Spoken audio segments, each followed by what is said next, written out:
They had explored the galaxy for 10,000 years. They had found the ruins of many dead civilizations, broken buildings, empty cities, silent machines that no longer worked, but they had never found anything like this. Their scout ship discovered the signal in a forgotten corner of the galaxy. It came from a small yellow sun with 8 planets. The third planet was dead. Its surface was burned and cracked. Nothing lived there anymore, but something was still transmitting. The signal came from a satellite orbiting the dead world. It was old, very old. The scientists calculated that it had been broadcasting for 12,000 years. Its power cells should have failed long ago. Its circuits should have corroded into dust. But somehow, against all logic, it kept sending its message into the void. Archivist 4 was the one who decoded the first transmission. She was a young researcher with 4 eyes and blue-gray skin. She worked alone in her small laboratory aboard the research vessel. When the translation program finished its work, she expected to find technical data, star maps, scientific records, the usual things that dying civilizations left behind. Instead, she found a voice. "My name is Maria Santos," the voice said. It was female, human. 4 had never heard a human speak before. "I am a teacher. I was a teacher. The sky turned red 3 days ago. They say we have hours left. I am recording this because I need someone to know that I existed, that I loved my students, that I made the best arroz con pollo in my neighborhood, that I mattered." 4 listened to the message 3 times. She did not understand all the words. She did not know what arroz con pollo was, but something in the woman's voice made her heart's ache. There was fear in that voice, but there was also courage and love and a desperate need to be remembered. She requested the full data package from the satellite. It took 17 days to download everything. There were 4.2 billion messages. The High Council gathered in their great hall to discuss the discovery. The hall was enormous, made of crystal that sang when the wind blew. 12 elders sat in a circle, their long robes touching the floor. They listened as 4 presented her findings. "This species called themselves humans," she explained. "They lived on the 3rd planet from their sun, a world they called Earth. Approximately 12,000 years ago, something destroyed them. We are still analyzing the data, but it appears to have been a massive solar event. Their sun became unstable. It burned away their atmosphere in a matter of days." "That is sad," one elder said, "but not unusual. Stars kill planets all the time. What makes this discovery special?" 4 touched a control on her device. A human voice filled the chamber. It was a man this time. His voice was rough and tired. "To my son James, I know you died before me. The hospital called this morning. But I am recording this anyway because maybe wherever you are, you can hear me. I am sorry I worked so much. I am sorry I missed your baseball games. I am sorry I never told you I was proud of you. I was so proud of you, son, every single day." The elders were silent. "There are billions of these messages," 4 said. "When the humans knew they were going to die, they did not fight. They did not try to escape. They knew there was no escape. So instead, they recorded their final thoughts, their confessions, their apologies, their love letters to people who were already dead, their hopes for a future they would never see." She played another message, a child this time, maybe 8 or 9 years old. "Hello, aliens. My name is Tommy. My mom says you might find this someday. She says even though we are dying, our words can live forever. I think that is pretty cool. I hope you are nice aliens. I hope you have dogs where you come from. Dogs are the best. My dog is named Rocket. He is a good boy." One of the elders, an ancient female named, rose from her seat. She had lived for over 2,000 years. She had seen civilizations rise and fall. She had watched entire species vanish from the galaxy, but there were tears on her face now. "We must preserve these messages," she said. "All of them. We must build a place where they can be heard, a sacred place, a memorial." "They are just words from a dead species," another elder argued. We have more important matters to discuss: trade routes, border disputes, the war with the crystalline collective. Turned to face him. Her eyes were hard. You do not understand, she said. Every civilization leaves something behind when it dies. Buildings, weapons, technology, but these humans left something different. They left themselves. Their hopes, their regrets, their love.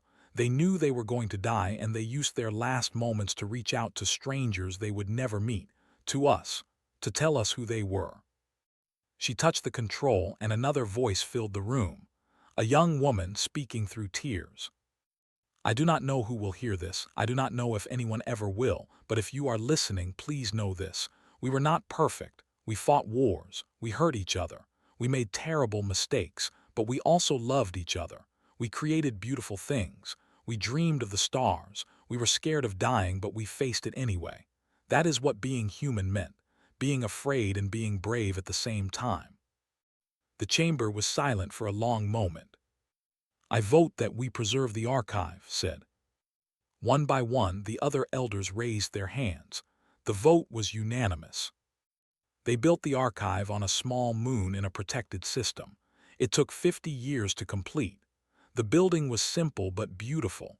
Long halls of white stone, quiet gardens where visitors could think. And at the center, thousands of listening chambers where people could sit in darkness and hear the voices of the dead. Four became the first keeper of the archive.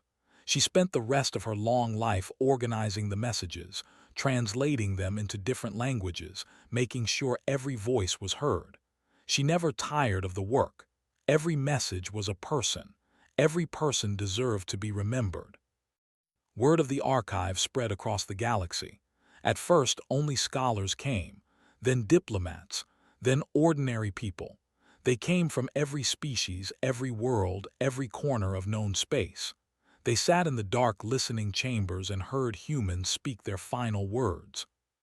The reactions were different for everyone. Some wept. Some sat in stunned silence. Some left angry at the unfairness of the universe. But everyone was changed. There were a species that communicated through light. They had no ears. Sound meant nothing to them. But they spent decades building technology that could convert the human voices into patterns of color. When they finally experienced Maria Santos describing her grandmother's recipe, their entire delegation flickered through shades of blue and gold that their species associated with the deepest grief and the greatest beauty. The crystalline collective was a hive mind, millions of beings sharing one consciousness. They had always believed that individual minds were weak and inefficient. Why have billions of separate thoughts when you could have one perfect unified intelligence? They spent 3 years processing the archive in silence. When they emerged, they issued a statement that shocked the galaxy. We were wrong. Individual minds are not weak. They are strong. Each human who recorded a message was alone, dying alone, afraid alone. But they found the courage to speak anyway, to reach out, to hope that someone was listening. That is not weakness. That is a kind of strength we never understood. Four watched all of this from her office in the archive. She was old now. Her blue-gray skin had faded to silver. Her 4 eyes did not see as clearly as they once had, but she still came to work every day. She still listened to the messages. She still welcomed visitors and watched their faces as they heard human voices for the first time. One evening, near the end of her life, a young researcher asked her a question. Why do you think they did it? The humans. Why did they spend their last moments recording messages to strangers? Four thought about the question for a long time. Then she smiled. Because they refused to die in silence, she said. They knew they could not save themselves, but they could save their words, their thoughts, their love. They could reach across 12,000 years and touch the hearts of beings they would never meet, and in doing so they became immortal. She looked out the window at the stars. That is what made them human, not their bodies, not their technology, but their need to connect. Their desperate, beautiful need to reach out across the darkness and say, I was here, I mattered, please remember me. The young researcher nodded slowly. He understood now. Everyone who visited the archive understood. The humans were gone, but their voices remained, and as long as someone was listening, they would never truly die. The archive stood for 10,000 years. Visitors came from every corner of the galaxy to hear the voices of humanity. The building grew as new wings were added, more listening chambers, more gardens, more places for quiet reflection. But the heart of the archive remained unchanged. The original 4.2 billion messages, preserved exactly as they had been found. 4 had died centuries ago, but new keepers took her place.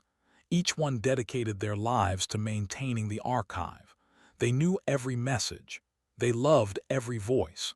They considered themselves guardians of something sacred.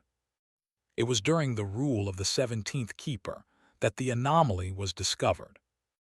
Her name was, she was young and curious and brilliant. She had grown up in the shadow of the archive, had visited it every week as a child, had memorized famous messages the way other children memorized songs. When she became old enough, she applied to join the research team. They accepted her immediately. Spent her first years doing routine work, cataloging, translating, helping visitors navigate the listening chambers, but she always felt drawn to the original data core. The satellite that had been brought down from orbit and placed in a special vault. It was the source of everything, the beginning. One night, working alone, she discovered something strange. There was a corrupted sector in the satellite's memory, a section of data that had never been properly decoded. The early researchers had tried, of course, but the radiation damage was too severe. The files were too fragmented. They had marked it as unrecoverable and moved on. Did not move on. She spent 4 years working on the corrupted data. She developed new algorithms, new techniques. She barely slept. Her colleagues worried about her health, but she could not stop. Something was in there, something important. She could feel it. When she finally recovered the message, she cried. It was from a woman named Doctor.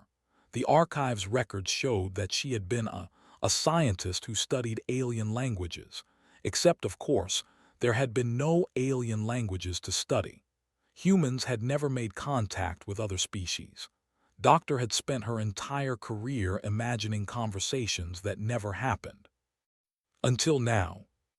I am recording this because I believe someone will find it, the message began. The woman's voice was calm and clear. I have spent my entire career trying to imagine you, whoever you are, whatever you are. I have dreamed about your grammar, your phonemes, the way you might structure meaning. I have loved you my whole life without ever meeting you. Sat in the dark vault listening, her hearts were pounding. The world is ending. I can see the fire on the horizon. I have perhaps an hour, and I am using that hour to speak to you. Because if I am right, if someone is out there, then my life's work was not a fantasy. It was a conversation waiting to happen. The message continued. Doctor described her childhood in a place called Kyoto. She talked about her research, her colleagues, her pet cat who was sleeping on her lap as she recorded. She described the taste of green tea and the sound of rain on temple roofs. She tried to explain what it felt like to be human. But then she said something that made stop breathing. I know you will translate my words. Your machines will turn my language into yours. But I wonder if you will understand what I mean. Not the words, the feelings behind them, the weight of them. Doctor paused. When she spoke again, her voice was thick with emotion. I am trying to give you a human being, not a summary, not data, a whole person compressed into words, and I know it is impossible. You cannot contain a person in language, but I have to try. The attempt matters. The reach matters. Even if you never fully understand what I am, the fact that you tried means that for one moment, across all the distance between us, we were together.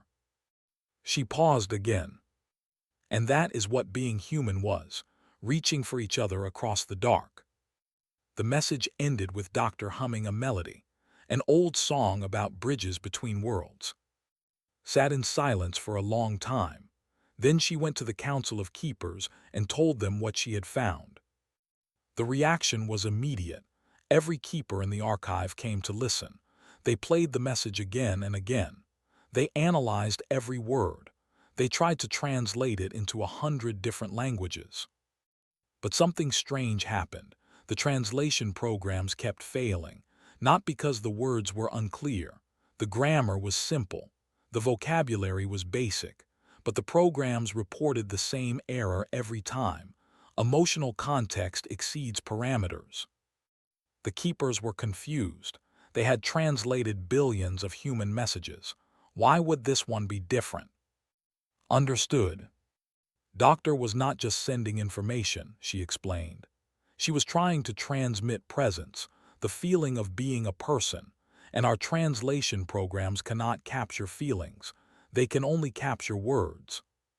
The keepers discussed this for many days. Some thought was being romantic. Others thought she was onto something important. Finally, the oldest keeper spoke. "What do you propose we do?" he asked. Took a deep breath. "I want to build a new wing of the archive, a place where visitors do not just hear human words, they experience human feelings. For one moment, they know what it was like to be a warm thing reaching across the darkness." The council approved her request. It took 80 years to build the Wing of Presence. Developed new technology, not just translation programs but empathy machines, devices that could transmit emotional states directly into the minds of visitors. She worked with scientists from 100 different species. She tested and failed and tested again. Many times she wanted to give up. But every time she felt despair, she listened to Doctor's message and she kept going. When the Wing of Presence finally opened, the galaxy changed. Visitors entered through a long corridor filled with stars. These were not ordinary lights. They were a perfect recreation of the Earth sky on the night the extinction began. Scientists had studied ancient human records to get every star exactly right. Many visitors wept before they even reached the first chamber. The chambers themselves were different from anything else in the archive. In the regular listening rooms, you heard human voices. In the Wing of Presence, you felt human hearts. The technology allowed visitors to experience fragments of human consciousness, not specific memories, something deeper, the warmth of a mother's love, the ache of loneliness, the joy of creation, the fear of death, the hope that transcends death. The final chamber contained Doctor's complete message. Visitors heard her voice, but they also felt her heartbeat. They sensed the weight of her cat on her lap. They experienced the strange calm that had settled over her in her final hour. She was afraid, yes, but she was also peaceful. She had found something in those last moments, a kind of acceptance that was not giving up but reaching out. And at the end of the message, there was a question. If you are listening to this, I have one thing to ask. Not about me, not about humanity, about you, whatever you are. I want you to think about your own last message. What would you say if you knew no one who knew you would ever hear it? What would you want a stranger to understand about what it meant to be you?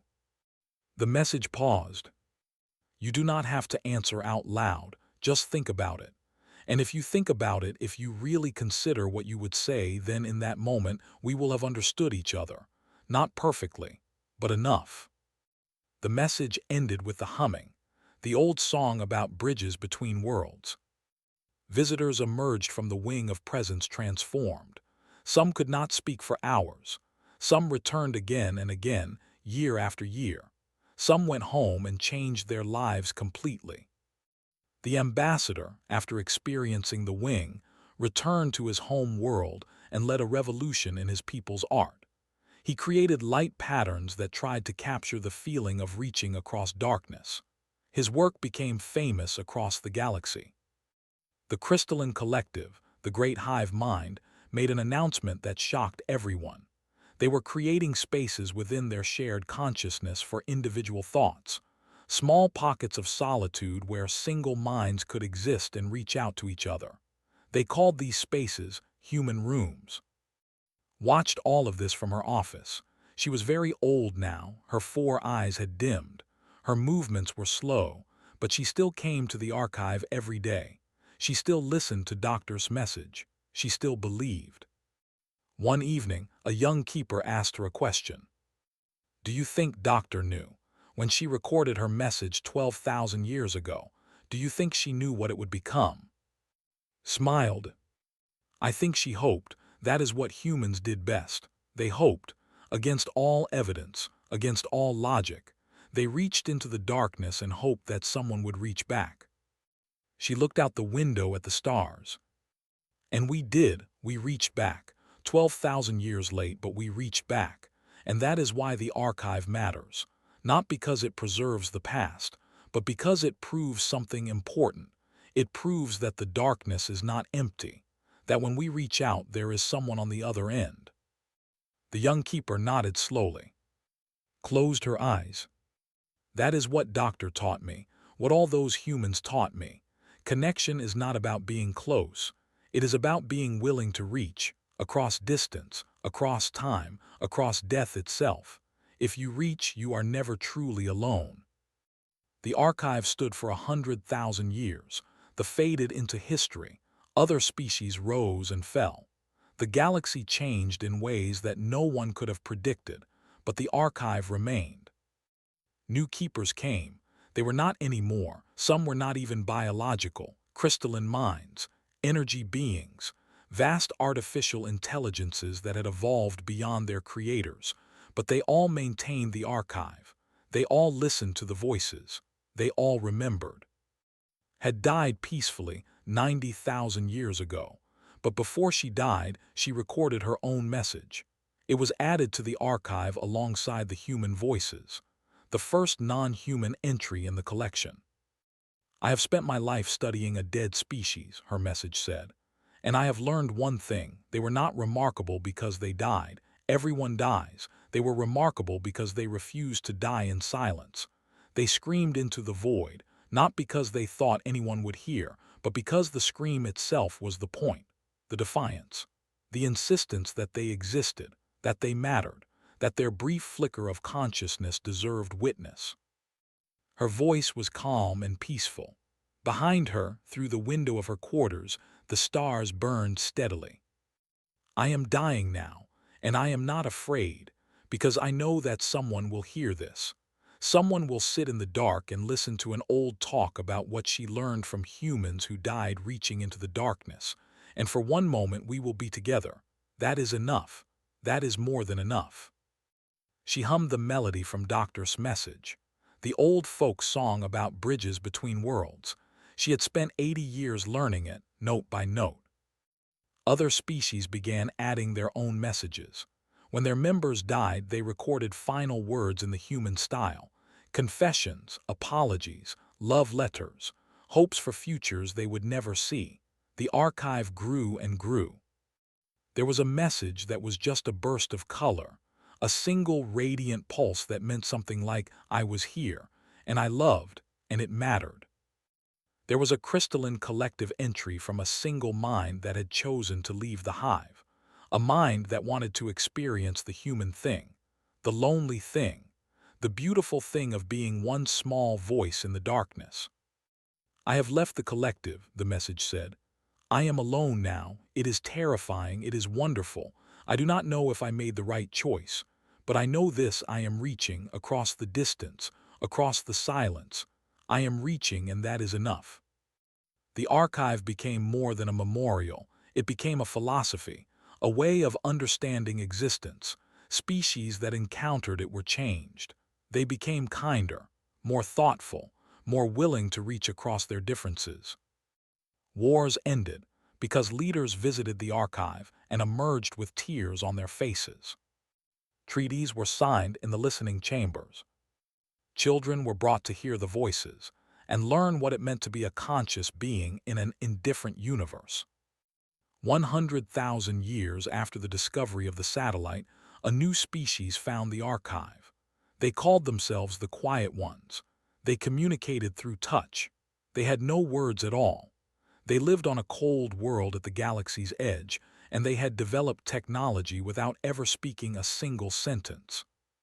When they encountered the archive, they did not understand. Sound meant nothing to them.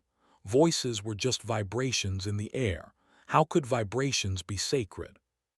The keepers developed new technology, devices that could convert the messages into patterns of touch, gentle pressures on the skin that carried meaning. The quiet ones experienced Maria Santos's message as a warmth that began in their chest and spread to their fingertips. They experienced the father's apology to his son as an ache in their shoulders. They experienced Tommy's message about his dog as a soft, happy tingle that made them want to run and play. They experienced Doctor's message as something they had no word for, a sensation that was somehow both grief and joy, a feeling of being held by someone who was not there. The quiet ones returned to their cold world and built their own archive, a place of touch, a place where their people could come and feel the presence of minds they would never meet. They began recording their own last messages, not in words, in patterns of pressure that meant I was here and I loved and please remember. The galaxy filled with archives, every species, every world, every corner of known space. Some were for voices, some were for light, some were for touch or smell or vibrations in the ground. But they all served the same purpose. They all preserved the same truth. Consciousness mattered. Individual minds mattered. The tiny flickering awareness that emerged from matter and energy looked around at the universe, felt joy and grief and love and fear, and then disappeared. It mattered. It deserved to be witnessed. The humans had taught the galaxy this lesson. They had died 12,000 years before anyone found them, alone and afraid and facing the fire. But they had refused to let that be the end. They had reached out. They had hoped, and their hope had been rewarded. 1 million years after the discovery of the satellite, the stars began to grow cold. The galaxy was dying, not quickly, not violently, just slowly fatting. The great furnaces of hydrogen burning down to embers, the light dimming, the warmth seeping away. The species that remained were not like the humans. They were not even like thee or the crystalline collective. They were something new, something evolved. Some were pure energy. Some were patterns in the fabric of space itself. Some were thoughts thinking themselves with no physical form at all. But they remembered the archive. In those final, as the stars went out one by one, they gathered around the ancient collection of voices. They listened. They added their own messages. They reached across the dying light toward minds they would never meet. The last message recorded in the archive was from a being that had no name and no form, just a pattern of consciousness drifting through the cooling cosmos. I do not know who will hear this, the message said. Perhaps no one. Perhaps the universe itself is ending, but I am recording anyway, because the humans taught us something 1 million years ago. They taught us that the reach matters more than the result. The hope matters more than the outcome. The voice crying into the darkness matters, even if the darkness swallows it whole. The message paused. I was here, I was conscious. I experienced the universe and I found it beautiful and I loved. That is all I can say. That is all anyone can say, but it is enough. It has always been enough. The stars went out. The galaxy grew cold. But the archive remained, drifting through the darkness, carrying the voices, the confessions, the apologies, the love letters, the hopes, the dreams, the desperate, beautiful reaches across the void. Somewhere, somehow, someday, someone would find it. Someone would listen. Someone would know that they were not alone. That consciousness had existed. That minds had reached for each other through the cold and the silence and the fear. That was the human legacy, not technology, not art, not empires. Just voices in the darkness. Just hope in the face of oblivion. Just the reach. Always the reach.